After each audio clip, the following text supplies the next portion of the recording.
Welcome, ladies. We are here at Marriage Now What? I'm Ashley, and I have three amazing women with me today, Liz, Brooke, and April. And we're going to talk about expectations versus reality in marriage. Starting off, did any of you guys have, placed unrealistic expectations on your husbands before you got married? Why did y'all all look at me? I definitely didn't. I looked at April. Okay. Well, April, what were your expectations? I don't think I had so much expectations on him as I had on myself for him. Does that make sense? Yeah. Yes.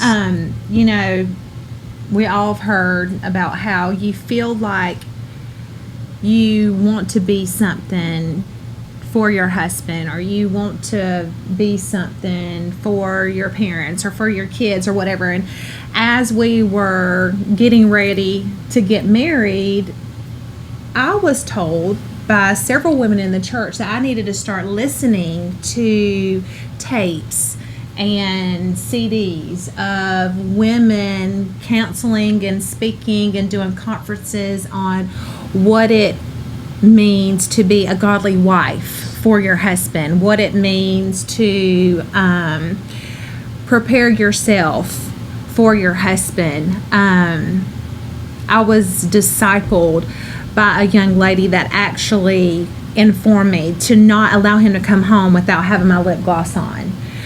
So I never really felt like I had any expectations for him, because it was drilled in me that I needed to be Perfect. Mm-hmm. I needed to expect myself to be a way for him. Yeah. So it's like, it's not that I did it inside, but it wasn't something that I really focused on. He wasn't putting any of that on you. Oh God, no. Y'all know. I mean, I never focused on would he leave the toilet seat up? Does he leave the toothpaste out? I was taught and trained to focus on me. What will the house look like when he comes in? Does he like home cooked meals? Do I know how to cook? Don't not have your bra on or lip gloss on. Just like those small little things. So I'd be divorced for that. And I thought that was okay. I did. I thought, you're right. What? He doesn't want to come home with me looking like I just got out of the bed, or You're like, I'm gonna work for this love. I'm gonna do all the work that it takes to earn and be enough to be loved. Yeah, or it wasn't that I didn't think that I would be enough for him, that I wouldn't be enough for what the Bible was being taught to me that I'm supposed to be for him. Mm-hmm. Does that make sense? Yeah. So I really didn't have it the other way. That? The Lord. I remember. I had a lady, y'all. It was a brown plastic box. And when I tell you there was 18 or 19 tapes from Taffy Dollar in there, I'm telling you. And on top of the plastic thing was this little cassette tape thing, because I didn't have that. I had a DVD player and a CD player in my truck. I didn't have that. So she put a little portable little cassette thing. She was probably at the time, she was probably 50 or 55 or whatever. White older lady, she was like, this blessed all of my children. I am telling you, if you will just go through these tapes, you will feel so prepared and ready. And I'm not saying that those teachings from that lady were incorrect or that the words that she was teaching was wrong, but the expectation of what I thought that I was supposed to do with the words I was hearing was what I think made me hear things different. You know what I'm saying? So I didn't really realize that something is wrong with this, because my husband never expects anything of me. He never, listen, y'all, we had a blue jean futon that we got from my grandpa on our wedding day, a tiny little TV, and I would cook hamburger helper and make us a strawberry box cake, and we would just sit on that thing and just eat. It was the best Liz, It was best the- hamburger helper. Listen, ever been. it was the best part of our marriage. Just like, all those little simple things. But I never thought something was wrong with what I was doing because he never put expectations on me. Like I said, it was like the outside was telling me, what I needed to be for him when he got home. It was never him. Right. So I never knew anything was wrong until years later when I was exhausted. Yeah. After we had 2 kids, and I'm like, what is this that I'm trying to keep up that he never expected of me? It was me. And then looking back on the way that we were, trained or taught or counseled, by godly people that, hey, maybe the Word of God isn't saying it the way that they're saying He's saying it to us. You know what I mean? Yeah. So it really just took me and my health to really realize, hey. And then he was like, what? You could take all that off the table. Yeah. And, Like you were putting it on yourself. Yes, Nobody was putting yes. it on you, but you were hard on yourself. yes. And I think another thing is, so all of our marriages don't have to look the same. Right. And in fact, they can look very different. And they do. Very different. And work. Right. And be totally work. fine. Yeah. Right. So everybody was like, hey, your marriage, you should do this because that maybe worked for them. Right. Or that's what they had agreed upon. But between you and Lawrence, it wasn't actually what you two had talked about. It was just all Right. what other people were saying. This would work well if you did it like this. Right. I mean, why are we so afraid to be different? Because everyone tries to put us in a box. Yes. Yeah. Yeah. And do you feel like it's worse in the South than maybe it is in other places in the Absolutely. country? Yep. I can Because I promise feel you like that. there's so many expectations here, especially of women Yes. to perform in marriage, Yes. that we either fall into it or we rebel Yeah. from it, Yeah. And that's where I was in my marriage. Like, I grew up thinking, okay, this is the kind of man that I'm going to marry. He's going to do this, and this. And then I got married, and I married somebody that wasn't from the South, for one. But someone who would never, ever conform to my checklist. And it took me a while to get used to the idea that that was okay. And once I gave him the freedom to be who he was created to be, and I took all those expectations off of him, and I gave him grace. Okay, I can take what you can give, and this is okay, and we're going to be great. Like, we're going to rock this. It took our marriage to a completely different level. Yeah. I mean, When you let him be him. Yes, but I wanted that for myself too, and I never realized it until years into our marriage that that's what he was giving me the whole entire time. Right. I mean, he's always been my biggest encourager and supporter, Right. and never ever has put demands on me. I mean, Right. I could literally never clean my house and he Right. could care less. Right. I mean, as long as our kids are taken care of and their needs are met and everything, and I'm doing what makes me happy, that's Right. all. That's like the only expectations he has. So ours was very one-sided in our marriage when it comes to expectations. Like, it wasn't a two-sided thing where we were both putting it on each other. I was completely putting it on him. So where did you get all of the things that he needed to be for you? Were you taught things, or you had just desires in yourself, or you saw other husbands do things, or your dad did things, or your grandpa did things? Like, Right. what is it that really causes us to be what we are or have a list for what we want? Like, a while ago, Liz was saying, and you were saying, there is such an expectation from the outside coming in on us. But in reality, if we really break it down and we really look at it, it's 90% of it really isn't anybody outside. It's us. It is, for sure. We Yeah. put it on ourselves that we, you know what I'm saying? That's what I was saying. Like, even though I was listening to those tapes or I had people saying these things to me, it wasn't really the teachings. Probably it was the way I was breaking the words down and putting the force on myself of what I was judging of what I should be.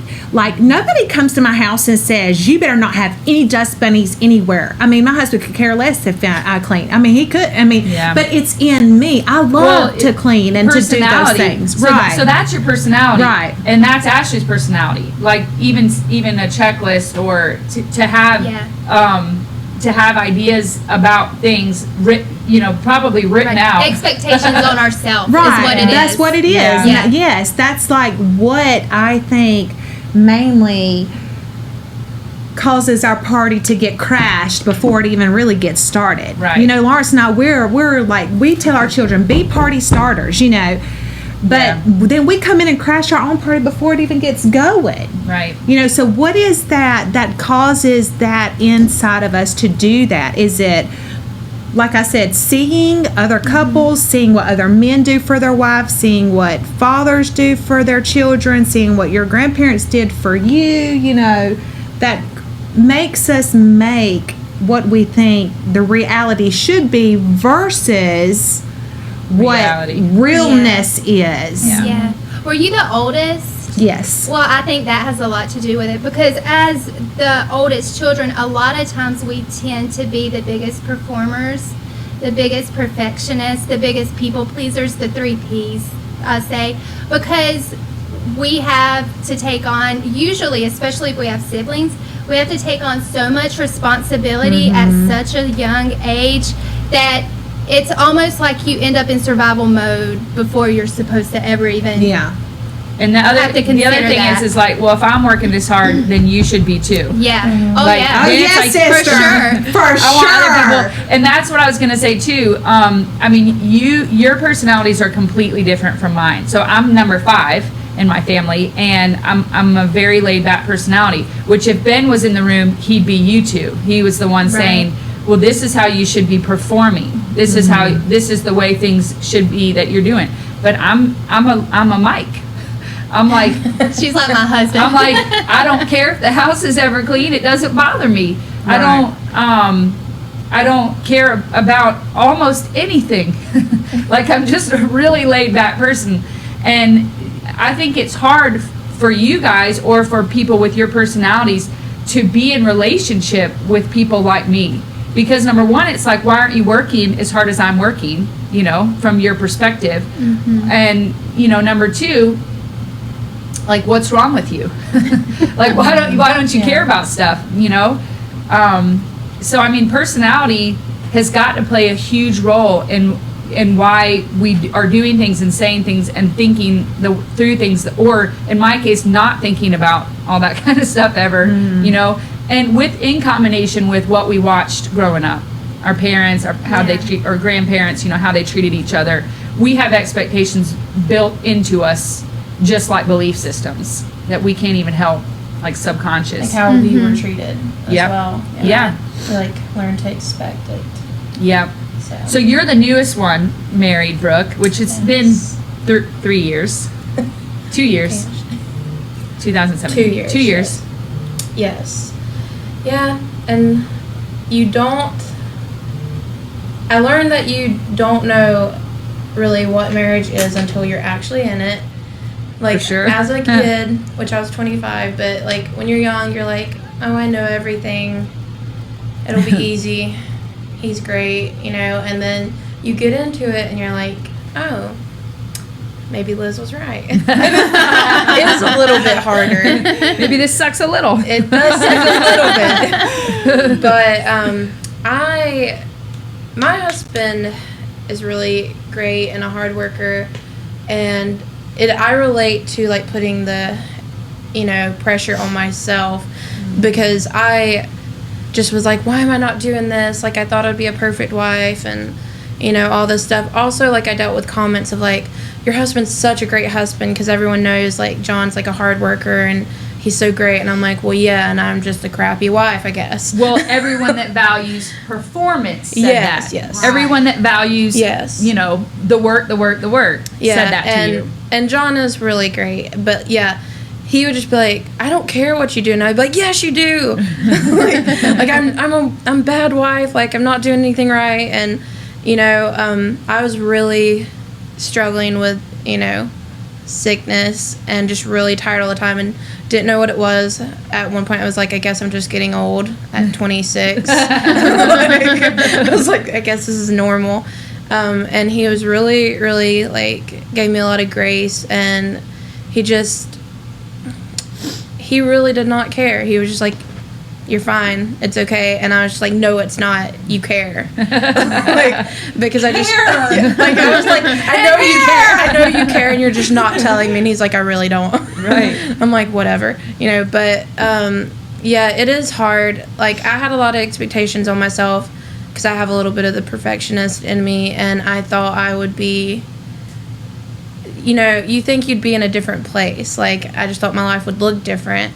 And yeah, I'm very thankful that he is very gracious, because I could not do it without him, giving me so much grace and just being like, it's okay, you're fine, it's okay that you're tired, it's fine, don't worry about it. And yeah. It's important. It's really, really important to give that for each other. And I want to throw this out there for anybody that's listening. Marriage is really, really hard sometimes. Yeah, very. There's definitely been seasons that I did not think we would make it through. And I know it's sort of funny, but I'm not joking. No, I know. like I just definitely was like, this is it for us. We'll never make it through this. This is definitely the last straw. And if any of you guys that are listening feel that way, I just want to let you know that I've been there too, that I've felt that way too. Mm-hmm. And we're definitely standing on the other side of that. And, we're going strong. Things are going really well. But it wasn't always like that. So don't ever feel shame if it's hard for you. Never, ever feel shame if marriage is hard for you, because it is hard for everyone. Maybe to different levels, but it's definitely, like, sometimes soul crushing. Yeah, and with social media, you think, like, God, social media is the worst in that way, because I would just look and be like, well, all these couples are super happy and not fighting and perfect, and then it puts that unrealistic expectations right back on. Exactly. Like, if we didn't have it enough in our personalities or with our families, we're definitely going to get it from social media. Oh, for sure. All the fantasy that we've created in our minds about relationship, family, kids, marriage, Yeah, definitely. But by God, let's just be real. Yeah. I mean, it's hard. Like, it's like you have to learn, like, individually, but also when you get married, you have to learn that it's okay to be different, and for your relationship not to, like, mirror everyone else's. Absolutely. That was really hard for me, because God, my marriage doesn't look like it. Yeah. Yeah. I mean, and I mean that in the best way. Yeah. But there's people that think that their marriage is the way it's supposed to be, and you see the torment in their eyes, and you see the sadness in their eyes, and you can see that they have no freedom in being whom they are. Maybe not because they can't in front of their husband, but they can in front of, because they got social media in front of them all the time, or they have eyes on them all the time. And like Ben and Liz, their issue was literally them, like they about couldn't make it because of each other. Mm-hmm. Well, I have felt like I couldn't make this, not because of my husband, but because in a hard season that we were in life, with a little bit of the pressures from the position that he was holding, and then the pressures that were put on me being a senior pastor's wife. Like, I felt like I cannot do this anymore, and it had absolutely nothing to do with my husband. Right. So I just want to encourage people out there that it's not necessarily going to be just, oh, you and your husband have to be the ones that are strangling each other for divorce to come in. Because you can get broken down as a wife just from your title that just is put on you without him, kids and taking care of the responsibilities, and if any health issues come in on them or you or your job or the way your boss treats you, or there's all kind of things that can come in, finances, that can come in to make you feel like, this is destroying my marriage, and when you really sit back and look, it had nothing to do with the husband and the wife in general. Right. It's what life is, you know. Life is really hard. Mm-hmm. We get some pretty tough things thrown our way Yeah. that you didn't know was coming. Right. You know, Right. which again, in our fantasy expectation mind, those weren't written out. Right. You know, that wasn't in there. That it wasn't supposed to happen like this. I was supposed to have kids already. Right. It wasn't supposed to be like this. Right. You know, Yeah. and you just don't know what's ahead. Right.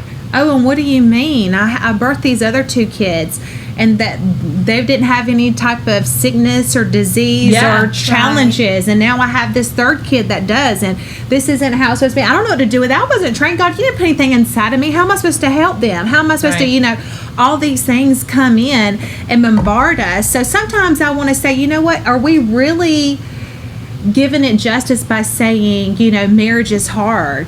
Or saying being a mom is hard. In reality, is it really, or is it just life? Yeah. You know, just Yeah. living life on earth, you know, because it pulls everything in. Yeah.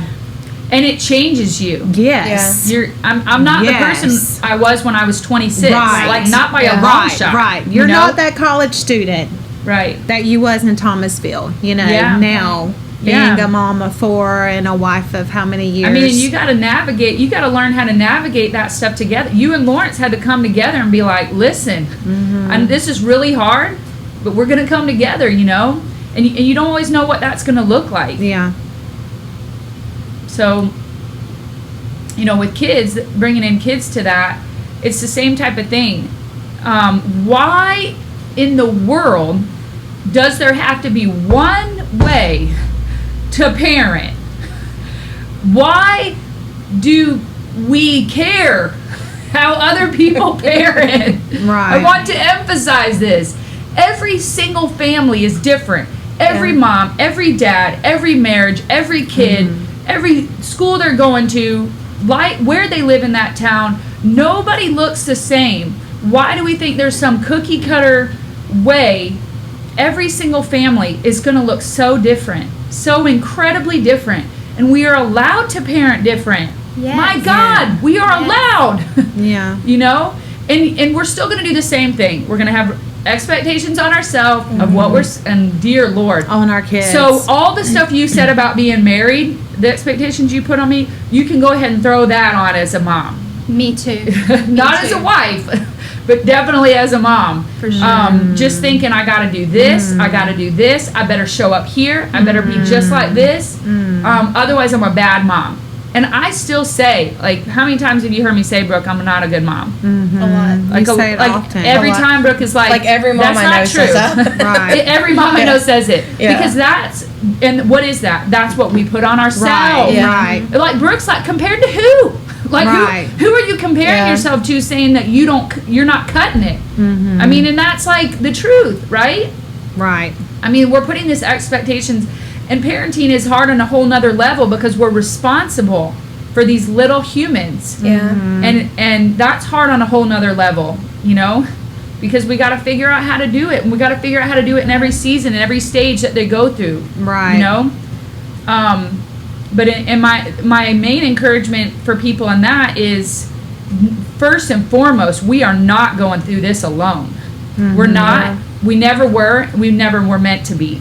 We have the Holy Spirit that lives inside of us, and on a regular basis, I am walking through this, and I'm hearing things what to do, what step to take next, and that's really important. Number 2 is this right here, this circle, this my people. I can go. I have places I can go, and first of all, just to dump, Right. just to say, Yeah. I just got to get all. Like sometimes, you know, Ashley will say, I just got to get it all out. I don't care if you respond. I just got to get it all out. Thanks, Liz. And Thanks for letting me get it out. and same. That's like right. same. Sometimes I don't need a response. That's I right. just need to say it out loud, and I immediately feel better. Yeah. So do that. Do that. Yeah. You know, when you're going through stuff that's hard, or you don't understand, you can't figure out an answer, just get it out of your mouth sometimes. Just work it out as you're saying it. And then you have to have people that you can go to and say, hey, what'd you do when your kid was here? What'd you do when you went through this? Or Right. do you have any good ideas? I mean, kind of have like a brainstorming session, or ask people that have been there in your situation. And I think that is a big deal because it makes us feel not alone. Yeah. Right. Right. And if it doesn't work for you, you're not a failure. That's right. Right. That's what I've had to really accept is in searching for answers for my little boy, people will give us all this input and I'm like, what am I not doing right? Why are we not seeing progress? And now, Am what did I failing? do wrong? Yes. Right. But I'm not failing. It just doesn't work for him. Right. And that's okay. Right. That's okay. And I had to learn that too, that it's not, I can't do enough.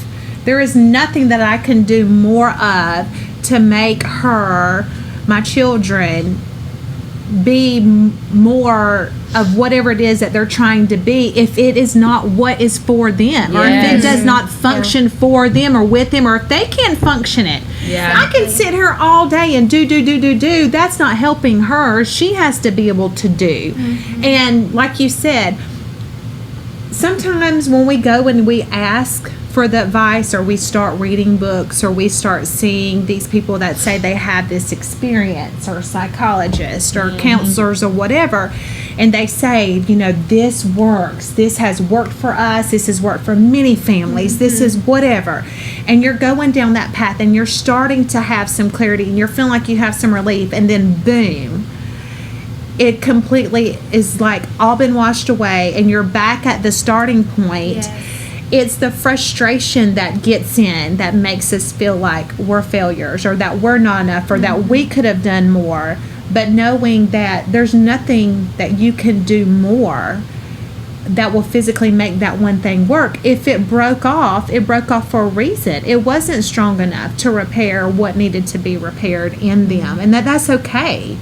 Yeah. And I think that might be why you two feel like I'm not enough, you know, at times with being the mom thing, because maybe you see, you know, well, they're at her best friend's every little thing. So if I'm not at my child's every little thing, will that make my child feel away or be away? Because maybe it was our own experiences from being a child, you know. I remember my parents not being at events and my best friend's parents both being there and cheering them on. Then I look up there and I have nobody up there, and knowing what that hurt feels like. So then maybe we put an expectation on us because we've had that hurt, we know it, so we try to reverse it. So we don't want our kids to feel hurt. Right. We don't want them to feel the struggles we had to feel. So we think that we can empower our flesh to do everything that seemed like it was a hurt or pain, and that we can stop it from getting on our kids. Yeah, that was the root of mine, actually. And I finally had to get to a place within myself,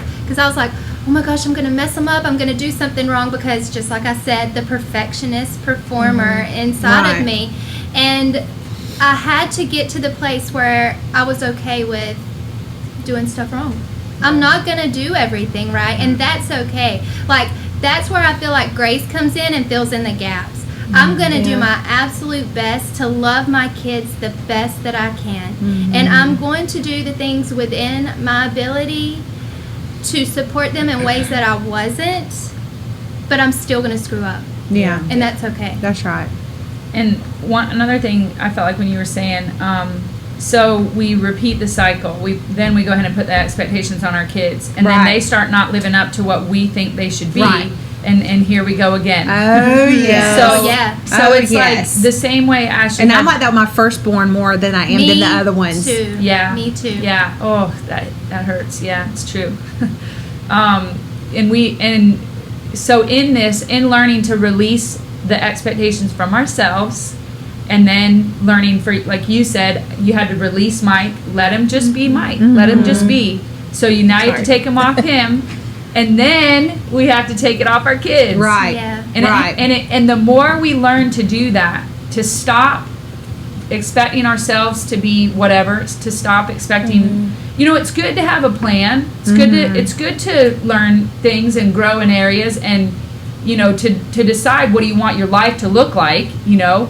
But just like Ben said, we've got to be flexible and realize it's not going to look like Not like a one size Right. fits all. Yeah. Exactly. Yeah. and we have to Exactly. learn to change and be flexible, because our kids are going to come out.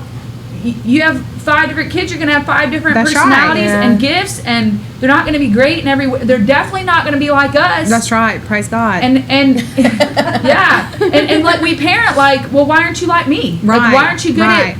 Yeah. And we also, like, we're adults. We've learned how to take care of ourselves. And our kids come out they're like, 3 years old, like, why aren't you cleaning your room? I mean, I've told you at least 3 times Right. in your life, Right. It's like we're going to go ahead and now put expectations that we do as an adult, which we've Right. learned a lifetime of how Right. to do Right. that thing. Right. But we're Right. going to yell at them when we've told them 4 or 5 times. Right.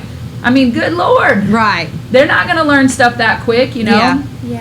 So, then we go right ahead on the expectations with them instead of helping them grow and develop, and just let them be the person that they want to be. Right. Yeah. Man, I think that's probably the hardest Yeah. thing as Right. a parent. It is, Like, for we've sure. got to let them be Right. them Yeah.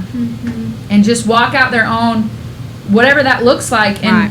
if it means they believe different than us, if they do things different than us, if they are interested in different things than us, I mean, we got to let them go. Right. What's all this like? Let's control everything our kids do all the time. Like, let's ultimately control. And I think it is because what you said, like, we're trying to protect Right. so that they don't get hurt the way we did. Yeah. Yes. Well, guess what? They're gonna going get to. hurt. Right. Yeah. They're just Right. gonna figure out a different way Right. to do it. But Yeah. the mama bear in us, it's like we want to protect that goodness in their surroundings or So we in over them. control. Yes. And something that Lawrence and I did after Bren got here, we realized, we would counsel and have all of this grace. Let's just say like you and John came and talking to y'all about, being married and having kids and to give each other all of this freedom and all this and all of that. And then I would be like battle beast mom 3 days later to my kids about why they're not, 1, 2, and 3 in it. But if I was with a complete stranger or whatever, it was like I'm teaching them the things that is totally opposite than what I am doing in my own home, because it's like I understand what it should be, but then the control takes over and then you kind of like forget. So like once we realized that that was all wrong and we changed it up, we started saying, okay, well, what gifts or what are in our kids that we can say, hey, this is what you can do to partake in, the family, and this is what you can do, and we would change it all up. Then our oldest one was like, yeah, but since I was 6 or 5, I did da da da da da, and now this one's at 6. All she's gonna do is stack, Yes. bowls or whatever. It's not fair. Yeah, it's Yeah. like, Mom, why didn't you and Dad get this, when I was 5? And then having to go back, that's what just like having to go back and untrain or unteach or, ask for forgiveness and apologize and recognize. It's so much easier if you allow the fear and the dominance and the control and all of that out beforehand than it is, what's the saying? It's easier to train up a child than a grown man or something like that, because what is it like to train a grown man versus a small little child to do something? How much you have to go back And on. unlearn. Yes. And Yeah. Yeah, that's good. One thing that I'm super intentional about with my kids is I like to be real. Like, I grew up and I kind of put my dad on a pedestal and worshiped him pretty much because he had a very strong personality, very controlling, so I just wanted to please him for my own safety, Right. like to not get in trouble Yes. or whatever. And I did not realize how human he really was. And so for my children, I try my best to be as real as I can be. And I lose it sometimes. I mean, I'm not going to act like I don't and that I got it all together, because I really don't. I'm just, trying to do the best that I can. But I apologize. Like, I will go back important. and say, yes. I'm so sorry that I reacted that way. My response should have been, I love you unconditionally. Yeah. And no matter how I acted in that moment, it did not change that. Right. And like I was telling Liz last night, one thing that's I've really been working on lately that I feel like the Holy Spirit pointed out to me is my kids will say, Mom, are you angry? If I'll get quiet. Like, I've started kind of like going inwards whenever there's chaos going on in the house. And I'm like, Mom, are you angry? And I'm like, I'm not angry. I'm not angry. I may be frustrated. I may be aggravated at whatever we're facing in that moment, but I never ever want them to think that I'm angry at them and then to later look at God as an angry God. Yeah. You know, I never want my relationship with them to go over to how they view God, because I want them to always see that God is good. Yeah. That's good. Very good. It's important. And it's also important as wives to not judge your husband on his role as the father. Yes. Because the mother's nurturing abilities are off the record compared to the man's. I don't mean that like in a bad way, but you know, us moms tend to know when it's okay and know when it's not okay, and then we tend to want to control the husband needing to know when it's okay and when it's not okay. And we tend to want to control, well, when they're present and when they're not present, because we tend to seem to always stay in a state of, I wouldn't say judgment, but we always seem to stay where we're finding, is everything that we're supposed to be doing as the parent being fulfilled for our kids. Does that make sense? Yeah. And dads don't tend to do that in the general context. You know what I'm saying? They have their own role and gifts. Right. And what you're like, I feel like you're saying we want their gifts to be the same as ours. So like, be the same parent I am, have the same gifts I am, you know, like be, like you were saying, know when things are okay with the kids and when they're not okay with the kids.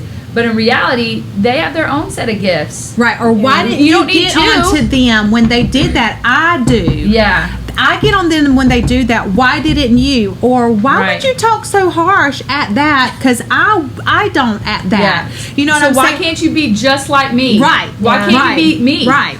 Right. You know? No, you need to know when you're supposed to be parenting for a force and when you're supposed to be loving, or well, if I would have just done that with them, I then would have hugged them and loved on them. Why didn't you? You just let her go upstairs. She's crying now. Or, you know, like, do you understand what I'm saying? Like, my husband never says that to me. He may have said it twice in almost 14 years. Honey, you might not have said it right to her, you know, in that way at that moment. Maybe 2 times in 14 years. Me, on the other hand, at least twice a week. You know what I'm saying? I'm like... That's because you're the controller. But he's the firstborn, too. Yeah, but it's your personality. And I'm like, you know, do we need to have a course on? I mean, I already do it with John with our nieces. So I understand. Because I'm like, you should talk like in a sweeter tone, right? When you're changing their diaper, they deserve the best at all times. White wasn't really enough. Yeah, you do it like this. I've been trying to I'm like, I got to get this together before we get our kids, because got a crash course going on over there. Yeah, because I'm always like, probably shouldn't do it that way.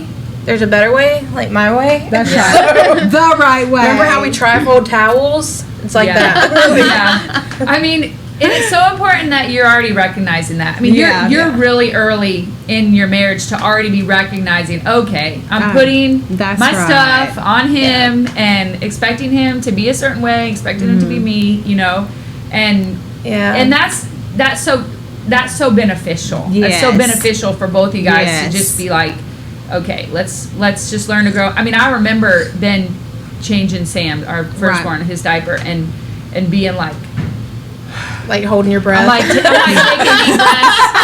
Yeah. I'm like, okay, all right, just keep it in. Don't say anything. Stop it. Keep it inside. Yeah. Right. Just let him do it. Let him do it. Yeah. That is so And funny. It is hard. It is hard. Yeah, and for us, with the whole, we're trying to adopt thing, I mean, it's hard when you have kids and you're, going through pregnancy and all, but good God, this is like really hard. The waiting, like, definitely harder on me. John's like, it's okay. Trust God, we'll get them. And I'm like, I do trust God. Like, shut up. Get out of my face. But yeah, it's such a hard thing. And I'm just like, we need to be prepared. You need to do this. You got to be better. And I'm trying to like be better about that, about just being like, who you are is okay. Yeah. You know, you'll be a great dad. But yeah, I'm definitely putting my childhood stuff on him. Yeah. And so I'm like, our kids will not be traumatized. Right. They'll have a perfect childhood. Yeah. So that's where That's April what I was was saying. saying. Fear. Yeah. So The that's fear. like a fear-driven. Right. For sure. You have know, to be response. mindful for that. Now. Yeah, and it's a hard thing. It's a process. It is. It is. Sure. It is. Yeah, It is. but yeah, That he's you gonna be a walking great together. dad. That's right. Yeah. Because that's exactly what will happen. You will be like, it's not, some people call it helicopter parenting, Liz. but it's really fear that has got you so bound up from your own traumatic things Yeah. that you just want Yeah. their little preciousness right. to be so Yeah. guarded and so cared for in a way that you always desired. That's really, what that is. But I'll say this to encourage you. Thank you. And I'm not trying to say that it's not hard, waiting for the adoption, but us three, we've been pregnant, and Yeah. I've been 1 month pregnant, wanting my baby out. Yeah. You know what I'm saying? Yeah. But having to wait and knowing that baby is growing inside of you and becoming Yeah. and being. But I mean, we've all been. Then when you're like 6 months and it's 109 degrees outside and you're hot and you can't breathe and they're kicking your ribs and you're just ready for that baby to be birthed. I mean, we've all had that feeling of just ready for it to be Yeah. here. So all of that you're feeling is natural. Yeah. I mean, I know it's hard. So Liz always is like, it's like you're pregnant. That's Yeah. right. Because Yeah. because you have, Yes, because yes, you're you like, have I know this that. baby's coming, but Right. I mean, like, that's absolutely right. I've cried. I've Yeah. gone through pregnancy Right. and cried. Like, why can't it just be now? Right. Why can't the minute be right now Right. for the baby It might to be come? an Right. 18-month pregnancy, but But it's Right. still It'll pregnancy. It'll be the baby That that you can For happen. want. elephants, aren't they pregnant for like 2 years Yes. or something? Oh my gosh. That's a long time of love waiting. being compared to an elephant. So, timing wise, they have Yeah. to wait 2 years That's with a right. big Yeah. old belly. Yeah. It is really hard. It's a really hard is, thing but- in the waiting. It is, and it'll be worth it. Yeah, absolutely. Absolutely. Yeah. And the same thing that happened to us as we were pregnant will happen to you. Yeah. You start getting a nesting thing inside of you and a stirring inside of you of wanting to prepare and get ready for that baby to come, and Yeah. things start happening. And that seems like the same thing that's happening in you. Yeah. And I really don't think that the Lord would have those things happen to you had it not be that Yeah. this is the season that you're in. You know what Yeah, I mean? for You sure. just can't see or feel your baby in your belly or like see the bump or whatever, but it's like you have a knowing in you. Yeah. And like the Holy Spirit stirring something in you to get you prepared and ready, and just embrace that with John. Listen, we were pregnant, crying with our husbands and telling them and going through the motions and Acting hormones And they responded, I'm yes. definitely doing well. I mean, Yes, I cried over yes. Chick-fil-A when I was pregnant. Cravings, check. Psycho, check. Yeah, got it. Right. And all our husbands were Sleepless the same nights. way. They were the same They were the way, same honey. way. As soon as They're like, she what's is your ready, problem? It's right, fine. Right, Everything's fine. When nothing's fine, When John. it's time, you're gonna go into labor. It's not time yet, honey. Just trust God, and her little lungs Yeah. are. And we felt Yeah. all the same things. So that baby's coming. Yes, be Yeah. encouraged. Thank you. It is natural. It's normal. So I think probably that's wrapping up this Yes. subject. But for next time when we do this, whatever we're gonna call this circle, Girl we gotta time. we gotta What did you figure call out it? Girl What time. Girls have It's the square. the square. We're the square. High five. So for next time, maybe we could dig a little deeper into. So basically, like you touched on it, the fear, parenting out of fear, or being married, out, doing things out of fear towards your spouse. in comparison to the way we live out of love, the way we live out of complete love and complete acceptance and not punishment and not fear of Yes. punishment, because parenting in a way that punishment is not the focus is, believe it or not, everybody, a very different way of parenting Yes. than has ever been done before. Yes. like it. And you know, to release the fears. I mean, I think there's several times, again, we'll get into it later, but where people are disciplining their kids out of their own fear. Yes. It's not even about the kid or Oh, what they're yes. doing or what they're thinking. Yes. It's all of like Yeah. the parents' own issues Right. going on to that Fear and kid. their- Right. Sometimes So we can- anger. Right. Yeah, and turning into anger. So there's the square for next time. There you go. That sounds great. Well, thank you, ladies, so much for being here with us today. You're and welcome. until next time.